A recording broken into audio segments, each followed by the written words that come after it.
We're here to celebrate the publication of the Life of Saul Bellow, Its Fame and Fortune by Zachary Leader.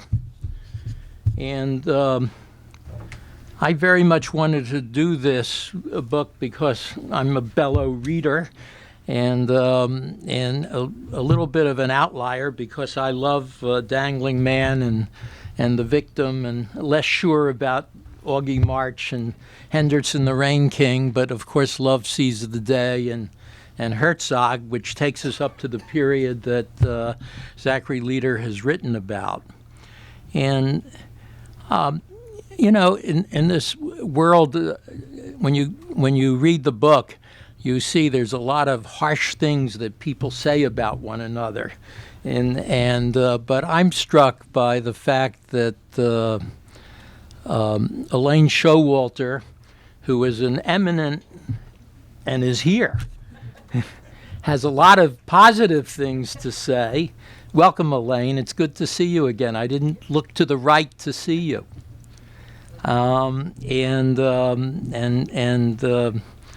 Philip Roth, who's no slouch either. But in addition, this is a book that covers what some writers call the moral agents of the 20th century. It includes relationships with all sorts of writers such as Lionel Trilling and Alfred Kazin and many others. For those who have a sense of early post-World War II history, there's a rich section on Minnesota. And in a place like this, we're familiar with Hubert Humphrey. And there are endless questions that deal with Jewishness and Judaism, and I'm sure that Zachary Leader will write about it. He is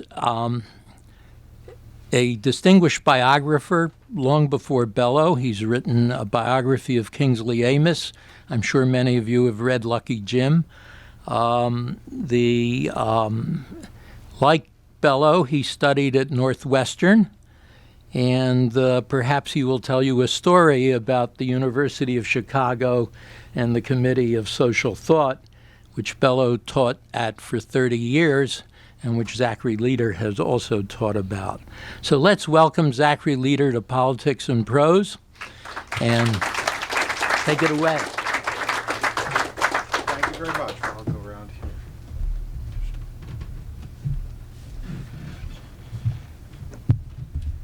And thank you all for coming. I hope I'm audible. Just raise your hand if you can't hear me. Good. Well, what I thought I'd do was read about 3 little bits from the biography.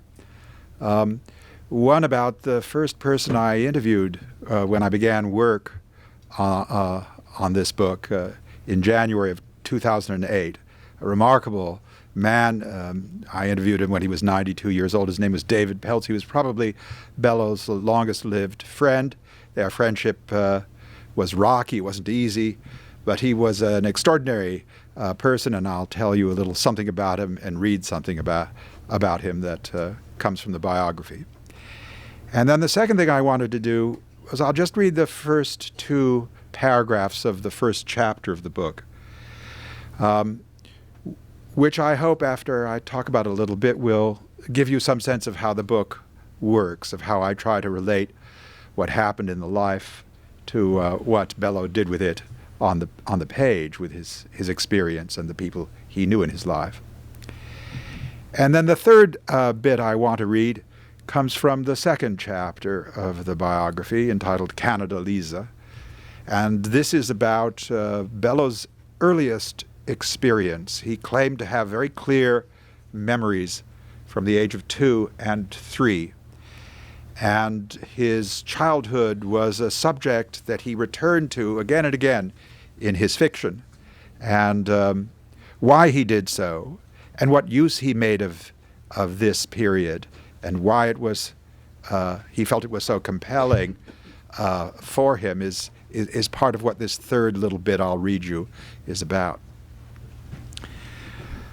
I came to the University of Chicago to begin work on the 350 boxes of Bellow papers in the Regenstein Library in January of 2008, and that's also when I was asked to teach a course on Bellow's novels at the Committee on Social Thought. And if you got a phone call from me in 2008, it was basically a bad sign, because I wanted to start with the oldest of Bellow's friends. And this guy, Dave Peltz, when I went to interview him, was 92 years old, and a sort of little spark plug of a man, quite handsome. He was Bellow's street friend, upright. And I went to, he met Bellow in high school. In the first semester they were together in high school. And they lived in an immigrant neighborhood on the west side called Humboldt Park. But like just about everybody I interviewed, everybody from Humboldt Park had moved to the lake, and they all lived in these gleaming apartments. Dave lived on the 35th floor of a condominium overlooking Belmont Harbor and all of the lake.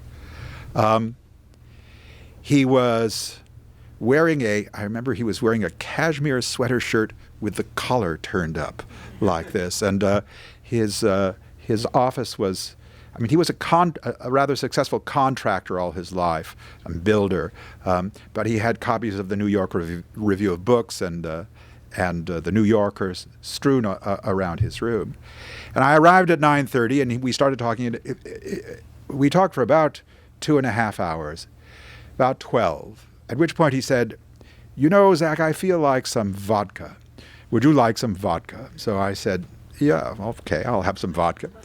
And he came back from the kitchen with 2 tumblers full of ice and vodka, I mean, up to here, and proceeded to tell me more stories for another 45 minutes, at the end of which he had drunk all his vodka, and I'd had about 2 sips. And I said, "Well, you know, it's time for me, Dave, to go back to my office on the south side." He said, "Where are you exactly?" And I said, "The Committee on Social Thought's office is in Hyde Park," and so forth. And Dave, of course, was on the north side, all the way to the north of the city.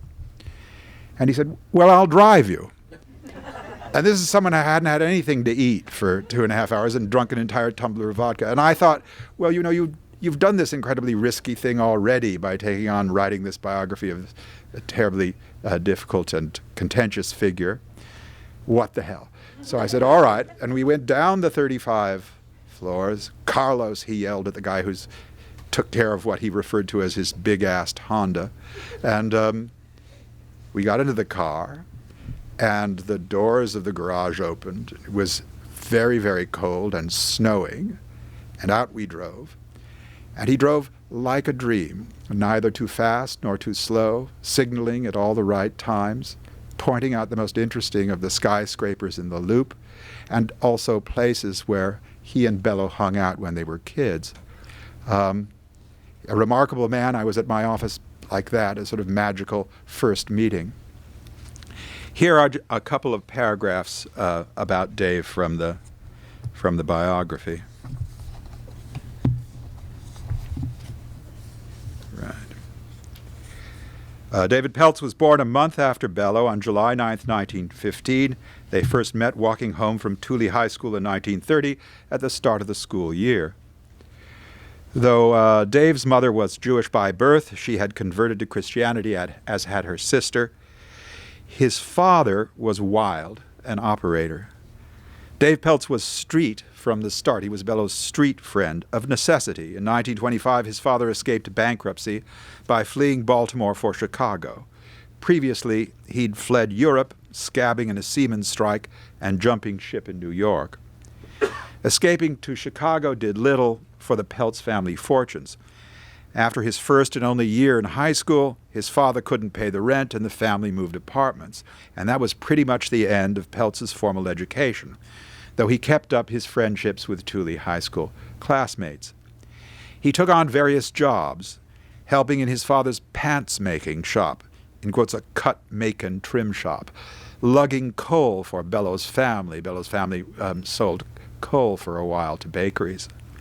Tending to Ben Freifeld, who was the son of a character who was the father of a friend of his from Thule High School, and who is the real-life source of the character Einhorn in The Adventures of Augie March, and caddying in summers in Winnetka, a wealthy suburb in the North Shore, just north of Chicago. Most of my life I was in superb physical condition, Peltz declared to me in an interview in 2008 when he was 92. Yet he also admitted to, in quotes, a lot of medical events. Here's a flavor of his talk. I've had tumors excised, radiated. I've had one of the most dangerous tumors known, called the Merkel cell carcinoma. I have a tumor on my prostate right now. When your PSA reaches 5, people get the prostate taken out. Well, mine is 340, and I said, when I'm sick, I'll do something about it. The doctors don't understand it. Bellow makes much of these sorts of medical miracles and of his friend's vitality in Humboldt's Gift. A character very much like Dave, George Zweibel, teaches the Bellow character, Charlie Citrine, how to cure neck pain by standing on his head, a technique that Peltz learned from a ballerina early in his life and one Bellow employed into his 70s. Other George Zweibel remedies, originally Peltz remedies, are more extreme, and here's a quote from Humboldt's Gift. Immediately after his gallbladder operation, George got out of bed and did 50 push-ups. From this exertion, he got peritonitis, and for 2 days we thought he was dying. But ailments seemed to inspire him, and he had his own cures for everything. Recently, he told me, I woke up day before yesterday and found a lump under my arm. Did you go to the doctor? No. I tied it with dental floss. I tied it tight, tight, tight. Well, what happened? Yesterday, when I examined it, it had swelled up to the size of an egg. Still, I didn't call the doctor. To hell with that. I took more dental floss and tied it tight, tight, even tighter, and now it's cured. It's gone. You want to see? Bellow draws on Peltz and his adventures not only in Humboldt's Gift and the wonderful short story A Silver Dish, where his name is Woody Seltz. Dave Peltz becomes Woody Seltz, and in Draft he was Billy Seltzer. But also in unpublished works, a story called A Closer, about aluminum siding salesman in Los Angeles, which was Peltz's first job after he failed to make it as a screenwriter in Hollywood. And then another wonderful sort of 50-page manuscript called Olduvai George. From the beginning of their friendship, Peltz offered Bellow advice about emotional as well as physical problems, including about his love life. He also kept Bellow informed, as George Zweibel keeps Citrine informed, in quotes about criminals, whores, racing, the rackets, narcotics, politics, and syndicate operations. It was Peltz who introduced Bellow to the Russian baths on Division Street, and it was Peltz who was threatened there with a baseball bat, having stopped payment on a gambling debt, as does Charlie Citrine in Humboldt's Gift. The real-life debt was incurred at a poker game in the 1950s at the novelist Nelson Algren's apartment on Wabansia Street in one of the city's Polish districts. Peltz met Algren at the WPA, the Works Project Administration, when Peltz was working at the Federal Theater Project. He was my kind of guy, said Peltz about Algren. We drank together, we went to the track together. Studs Terkel was in this poker game, as was William Friedkin, who would go on to direct The French Connection and The Exorcist. Algren thought that the big winner, a guy who owned currency exchanges, was flashing cards to his associate, known to the poker players as Big Injun. His job was to collect on bad checks. They played out of each other's pockets, Algren told Spell. I want you to stop your check. Algren then left town on a freighter to China, and when the Humboldt's Gift version of the story was excerpted in Playboy, Peltz was outraged. He was saving it for a novel of his own, and Bellow, in quotes, had given his word that he wouldn't use it. It took Peltz a long time to forgive his friend or to say he forgave him.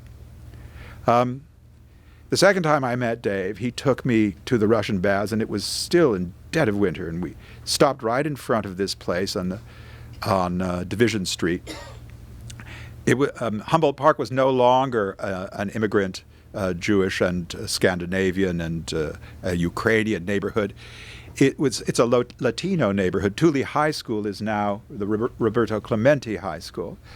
But Dave took me right down into the schwitzbad right down into the hot room full of enormous great Latino guys who beckoned us all in. We were in our overcoats. It took about 7 seconds for the sweat to start pouring. We were in there and then we left. Dave did the same thing for Bellow, and I think I'll read you Bellow's description from Humboldt's gift of the sweat bath, and you'll get, those of you who don't know the writing all that well, I hope you'll get a sense of what he can do.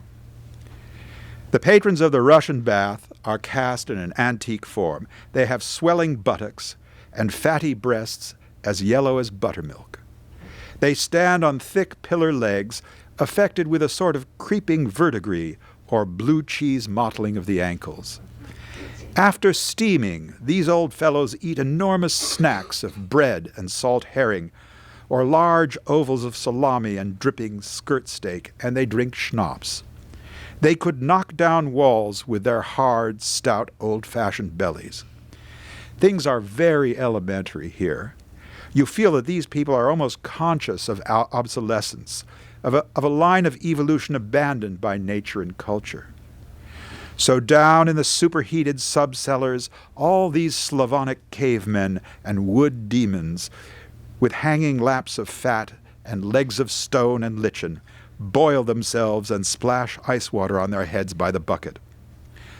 Upstairs, on the television screen in the locker room, little dudes and grinning broads make smart talk or leap up and down. They are unheeded. Mickey, who keeps the food concession, fries slabs of meat and potato pancakes, and with enormous knives he hacks up cabbages for coleslaw, and he quarters grapefruits to be eaten by hand. The stout old men, mounting in their bedsheets from the blasting heat, have a strong appetite. Below, Franish, the attendant, makes steam by sloshing water on the white-hot boulders. These lie in a pile like ballistic ammunition from Rome. To keep his brains from baking, Franish wears a wet felt hat with the brim torn off. Otherwise, he is naked. He crawls up like a red salamander with a stick to tip the latch of the furnace, which is too hot to touch. And then on all fours, with testicles swinging on a long sinew and the clean anus staring out, he backs away, groping for the bucket. He pitches in the water, and the boulders flash and sizzle. There may be no village in the Carpathians where such practices still prevail. So that's what Bellow does to the Russian baths. The first chapter of the biography is entitled Russia Abraham, and it's about Bellow's father, Abraham, and more generally about what made him the kind of man he was and what influence having this sort of father had on Bellow in his life, but also in his writing. And it begins with a story, just a couple of paragraphs, and I'll read you these two paragraphs and then tell you about how they function in the chapter. A story is told in the Bellow family about a moment of violence in the life of Abraham Bellow, the novelist's father. In the summer of 1923 in Montreal, Abraham was in deep trouble. Deep in debt, with a wife and 4 children to feed, he had failed in a succession of jobs as farmer, baker, dry goods salesman, jobber, manufacturer, junk dealer, marriage broker, insurance broker. Now he was a bootlegger on a small scale, pursued by agents of the revenue, in part because he was too poor to pay bribes. He and his partner, determined to make a killing, borrowed money to rent a truck, loaded the truck with crates of bootleg whiskey, and at nightfall headed for the border. Their plan was to sell to rum runners up from New York, serious criminals. They never made it to the border. They were hijacked on the road. Everything was taken, the liquor, the truck. When Abraham tried to resist, he was beaten, tossed in a ditch, and left to find his way back home on foot. The whole Bellow family knew of the planned sale, even 8-year-old Saul, who helped to paste fake labels on the whiskey bottles. When morning came and Abraham had not returned, Saul's oldest brother, 15-year-old Maury, was sent to find him. He ran to the partner's place of work and waited. Eventually, he saw a figure in the distance, running in quotes, like the demons of hell were following him. It was his father, in torn clothes, bloody, in tears. Reaching out to him, the boy said, "Pa, what's wrong?" In the version of the story told by Maury's son, Joel Bellows, in quotes, "Then my grandfather just beat the shit out of my father." Now, why he did this, how the act was characteristic, not just of a person in his situation, in such a desperate situation, but of a person of his background, a Russian Jew who had been living illegally on forged papers in St. Petersburg, outside the Pale of Settlement, always in danger of being caught. Also, there's something characteristically Russian. It has been argued, it can be argued about the sudden change in behavior. Now, Bellow used this story 3 times in his writing, once in Herzog, once in a wonderful unpublished manuscript called Memoirs of a Bootlegger's Son, and once, in the most altered of forms, in a terrific story called Something to Remember Me By. And I discuss the use of this story in these 3 texts. And what I talk about is I don't look in these texts for a truth about the real life incident. I mean, this is not the way I proceed in the biography. I look to real life episodes as the material for fictions, and I'm interested in the way in which they're altered to make a story, to be part of a novel, and what this then tells us about Bellow at the time of writing.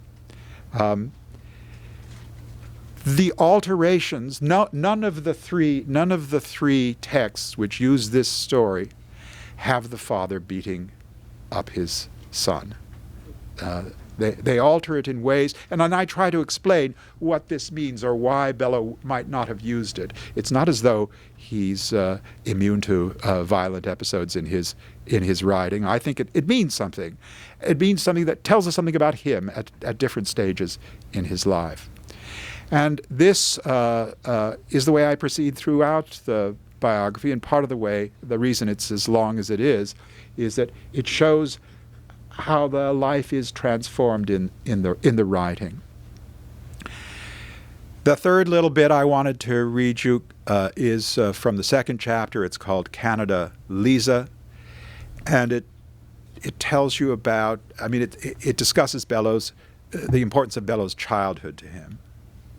He was born in Lachine, Quebec, which is now part of Montreal, but at the time was just a little, a quite working class village. It's 9 miles outside the center of Montreal. His earliest memories went back to the age of 2, and when checked with his sister, proved, in quotes, quite accurate. He described these memories as vigorous and in bright colors. From infancy, perception was no wise passiveness for Bellow. It was an active process. The world was, in quotes, grasped tightly with my senses and perhaps just as energetically with intuitions. Among specific memories he has, from the age of 2 or 3, he mentions the banter between passing bargemen on the Lachine Canal and the people alongside. He recites the first verse of a bargeman's song. The cook, she's name was Rosie. She came from Montreal and was chambermaid on a lumber barge in the Grand Lachine Canal. The wonders of Lachine included a Native American policeman named John from the Caughnawaga Reservation, a huge man said to be capable, in quotes, of driving a spike into a fence with the palm of his hand. Then there was a man named Izvolsky, in quotes, who owned a famous goat. He doesn't tell us why the goat was famous. It's just a famous goat. Then there was an older gentleman, in quotes, who had invented a perpetual motion machine powered by springs. But everything was a wonder to the infant Bellow. Looking back, I think I had a kind of infinite excitement going through me, he said, speaking of his sense of the world at 2 or 3, of being a part of this, of having appeared on this earth. I always had this feeling that this is a most important thing, and delicious, ravishing, and nothing happened that was not of deepest meaning for you. A green plush sofa falling apart, or sawdust coming out of the sofa, or the carpet that it fell on, the embers dropping from the grates. Everything is yours, really. There's nothing around you that you don't possess. For Bellow the child, as for Wordsworth, the child, every common sight to me did seem apparelled in celestial light. I grew up convinced of the Wordsworthian linkage of a life and a soul to every mode of being, he said.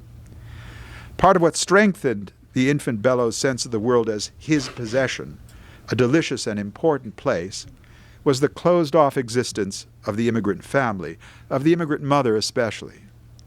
The sense that you got from your parents and from your uncles and your aunts and their families, cousins, etc., was that you'd been brought by stormy seas and cast up on this shore, and that you clung to each other, and that your mother was the source of all human connectedness, and that what happened to the family and what happened to her children was of the utmost importance. Nothing more important. So that when you fell down the stairs and got a big bump on your head, her crying aloud in solicitude made you feel that you were, it never even entered your mind that you were anything but cherished. And so you returned the feeling, of course. And I think it had something to do with a sense of being helpless aliens. In the Adventures of Augie March, as soon as Augie's family disintegrates, in quotes, common sights ceased to shine. The house was changed for us, dinkier, darker, smaller. Once shiny and venerated things losing their attraction and richness and importance. Tin showed, cracks, black spots where enamel was hit off, threadbare, design scuffed out of the center of the rug. All the glamour, lacquer, massiveness, fluorescence wiped out. That the adult Bellow returned so frequently in his writing to childhood scenes and held his extended family at Lachine so dear, derived in part from a sense that he owed to them both his extraordinary powers of observation, powers he tried to maintain, in quotes, by an act of the creative will. Much of Bellow's intense way of looking from infancy onward was at bodies, faces, ways of moving. When I was a very small child, he told his friend Keith Botsford, it wasn't what people said so much as the look of them and their gestures that spoke to me. That is, a nose was also a speaking member, and so were a pair of eyes, and so was the way your hair grew, and the set of your ears, the condition of your teeth, the emanations of the body, all of that, of which I seemed to have a natural grasp. Bellow believed, in quotes, all my life that the person or something of the person was inseparable from his or her appearance. If a man or woman looked a certain way, it meant something to me about their characters. In that unpublished manuscript, Memoirs of a Bootlegger's Son, on the eve of the hijacking, the skin around the character who is based on Bellow's father and around his eyes and the way he holds himself tell us everything we need to know about his situation, his state of mind, his fate. Something appeared to have got him by the back of the neck and the head and twisted them forward so that you could not recover his normal posture. It was painful to see. The skin was tightened at his eyes, so that his eyes would sometimes suggest those of an animal picked up by the scruff of the neck. Or he has a son named Ezra, who's a very solemn figure, very especially interested in business, and you can see his solemnness when he has business thoughts in a single sentence. It's enacted in the writing. Ezra brought his white teeth together, and a sort of gravity overcame him. Now, another way of seeing things as does a child is to surround oneself with larger-than-life characters. The narrators and central figures of Bellow's novels share this propensity. It would be against my rule of truthfulness, confesses the narrator of More Die of Heartbreak, to conceal the fact that I am fond of preposterous people. I love the way you would carry on, another narrator in The Dean's December says of a friend. You were extravagant. You'd holler and bawl at your poor mother and call her a whore. It gave me terrific pleasure. I never saw anything like it. I had a weakness for characters like Cantabile, confesses the Bellow-like narrator Charlie Citrine in Humboldt's Gift, demonstrative, exuberant, impulsive, destructive, and wrong-headed. All the novels contain characters who balloon into Dickensian or Balzacian monstrosity to the amusement and wondering dismay of their narrators. Now, just another little paragraph or so. When I first began work on the biography, I had to go meet the people who advised the estate. There was a lawyer who told about business affairs and an agent, but I also had to meet these sort of informal advisors to Janus Bellow, the estate's executor, and one of them was Philip Roth. And Roth said to me when I met him, "Saul was no monster, but he loved monsters, and you're going to have to go interview them," which I did. I interviewed lots of people who you could think of as monstrous in a conventional sense, but he also meant just larger than life figures of great vitality and energy. The one figure who was very much like this is Teddy Kollek, the mayor of Jerusalem, who was capable of using people transparently in front of their very eyes, but so sort of charming and convincing was he that they were perfectly happy to accede to all the various things he wanted them to do for his city. In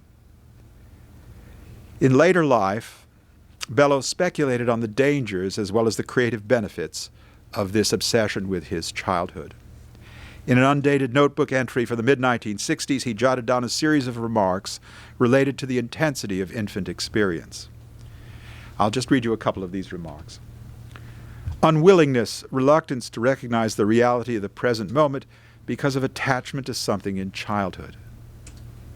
Therefore, a brother rather than a father to the children. And the great fatigue of a struggle of 50 years, feel it in my arms, in my very fists. Locate the old system, by which he means the system of values, the customs of his Russian family. Locate the old system with passion, not so other things. Maggie, this is a girlfriend, is part of this. She has the purity of earliest connections. Miraculous to have accomplished so much in a world while in such bondage. But they heard my childish voice, and their own childhood in it. Nadine, another girlfriend, said, "Tu es un bébé," you are a baby. Here, fidelity to the past is bondage as well as creative boon. The past is located with passion. What is pure is what is found in what is earliest. In the late novella, the narrator, Harry Trellman, after 40 years of thinking it over, describes his feelings for his high school love, Amy, as, in quotes, an actual affinity, explaining that other women might remind me of you, but there was only one actual Amy. Amy is actual because she came into Harry's life at the moment of erotic awakening, when his capacity to feel was most intense. In an interview, Bellow also attributes the strength of his Judaism to earliest attachments. That's where the great power of it comes from. It doesn't come from the fact that I studied the Talmud or anything of that sort. I never belonged to an Orthodox congregation. It simply comes from the fact that at a most susceptible time of my life, I was wholly Jewish.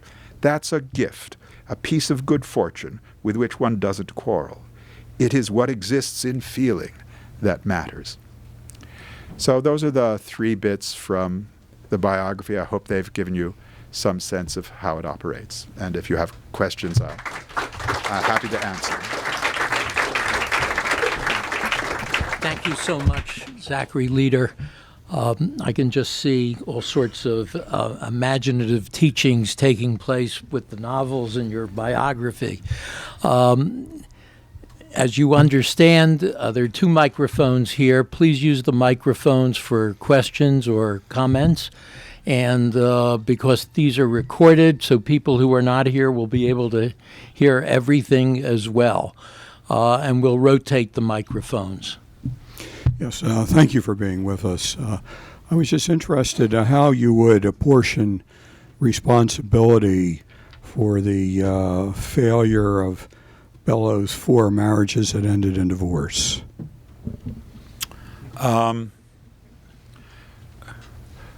Well, This was a question I'd asked a lot of people in Chicago who knew Bellow. I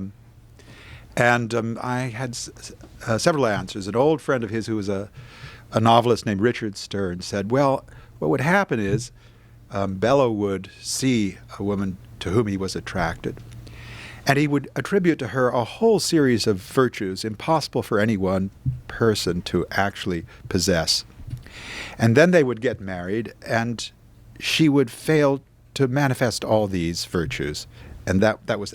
So I was telling this theory to another person at the University of Chicago, a very smart woman named Wendy Doniger, who's in the Committee on Social Thought. And I said, well, what Stern said is that he would project all these virtues onto the women and then find out. And she said, well, that's what love is. Now, I don't know if you think that's what love is, but that's one explanation. I mean, another explanation is that he was absolutely determined, to the point of ruthlessness, to make sure his writing there was time for his writing, that it took priority, that nothing should stand in its way. He loved his children, but he neglected them. He wanted to get up and go when he wanted to get up and go, and was happy to have the wives go with him. Now, you add to all this the fact that he was a serial adulterer. He was promiscuous.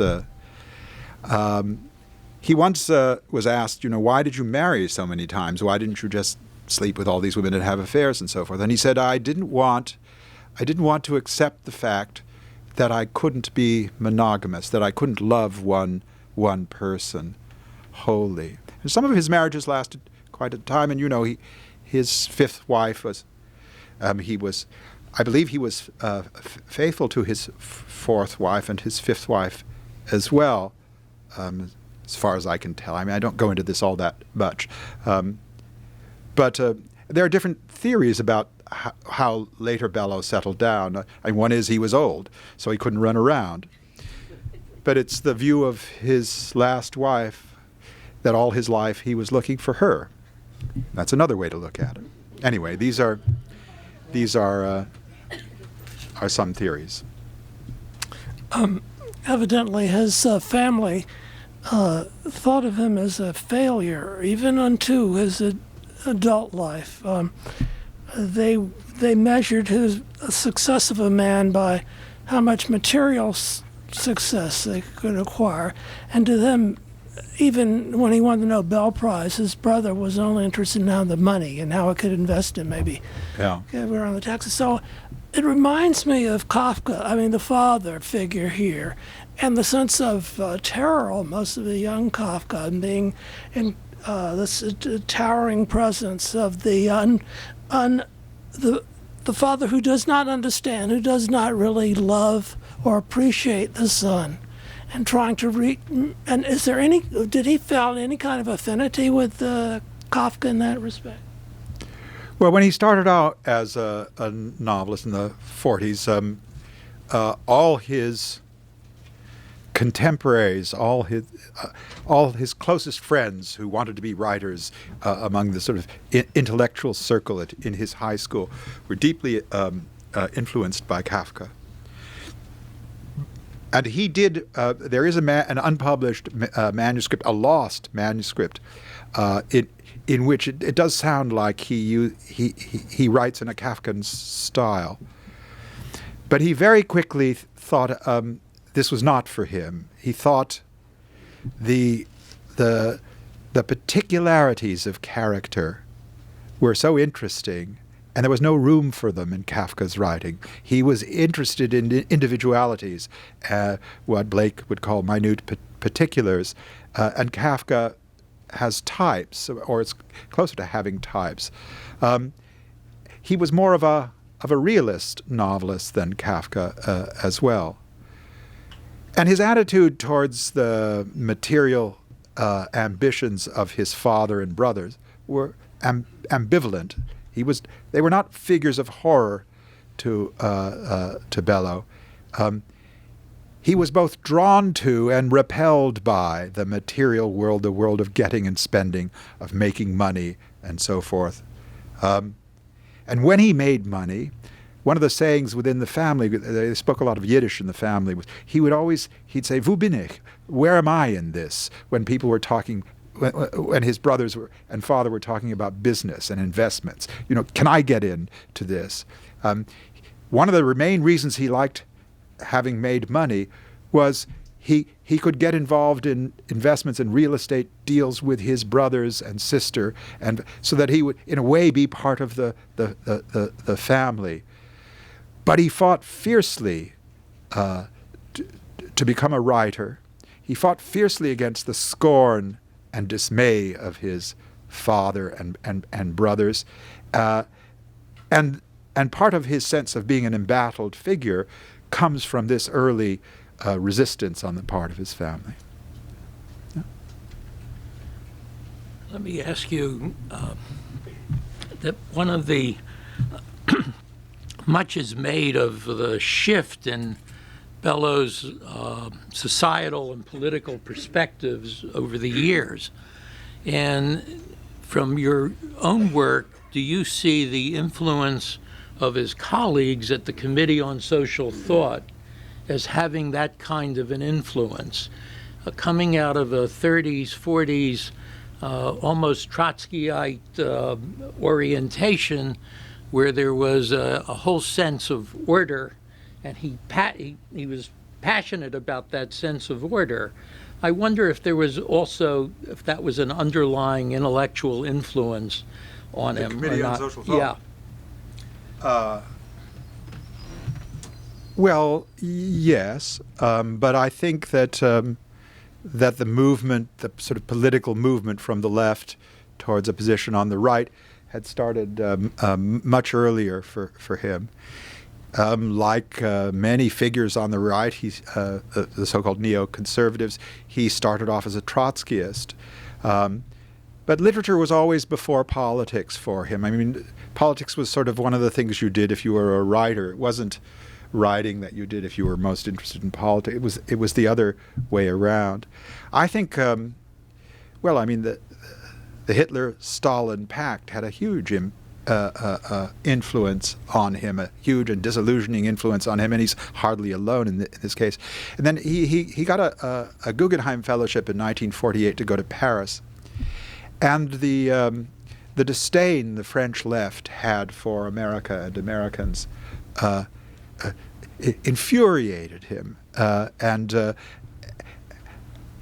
mean, the European patronizing of Americans, he associated with the kind of patronizing that he received from conventional English departments and so forth, because it wasn't his language. He was an immigrant and so forth and so on. And he was not a person to turn the other cheek. His reaction was combative, and the French left appalled him in 48 and 50, when there was a real danger of there being a communist government in France, and the sense of nobody properly acknowledging all the American things they wanted, Parker pens and automobiles and all these things, even while they were disdaining the Marshall Plan and so forth. So the turn to the right began earlier, and he was involved in the early committees for publicizing the sort of cultural equivalents of the Marshall Plan, for bringing American culture to Europe. He was involved in several schemes to, as it were, airlift American novels to and jazz musicians to Paris and to other parts of Europe.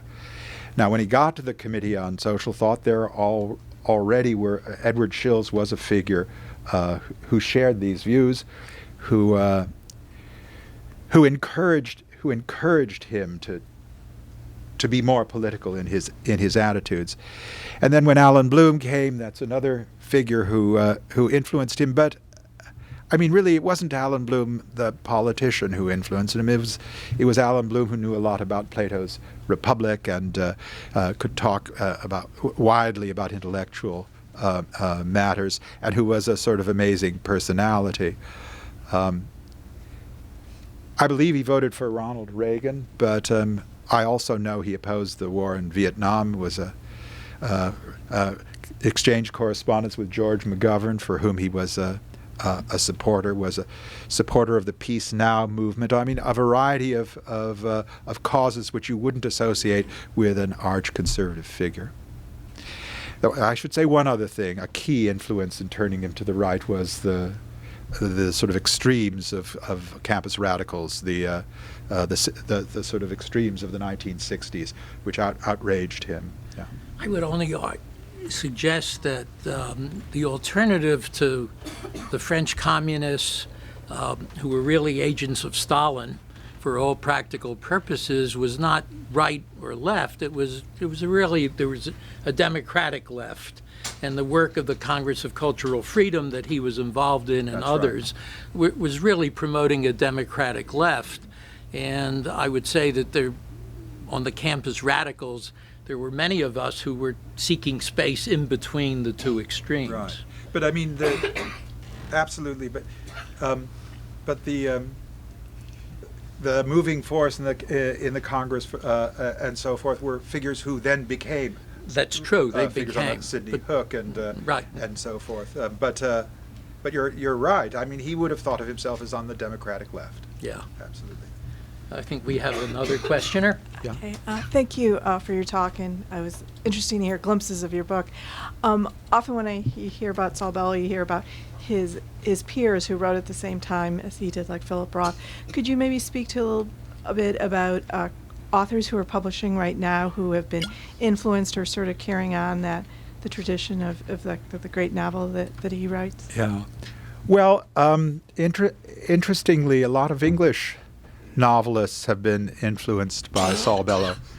Ian McEwan's novel Saturday begins with a long quotation from Herzog. Salman Rushdie wrote a novel called Fury, which is very much like Mr. Samler's Planet. Martin Amis thinks that Saul Bellow walks on water, and the sort of zest and energy and range of Martin Amis's prose style owes a lot to the Bellow of Augie March and Humboldt's Gift.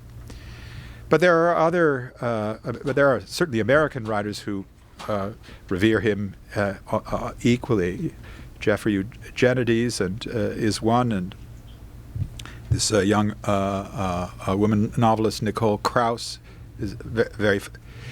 They all admire him. They sort of admire him for different ways, in different ways. Excuse me. I mean, the English novelists seem to admire him on the level of the sentence, whereas American writers are more interested in what he has to say about his particular period and the wider sense of the culture. Yeah, does that? Zachary Leader, thank you very, very much. This was Right. a wonderful evening. Thank you all for coming. This is your, yes, this is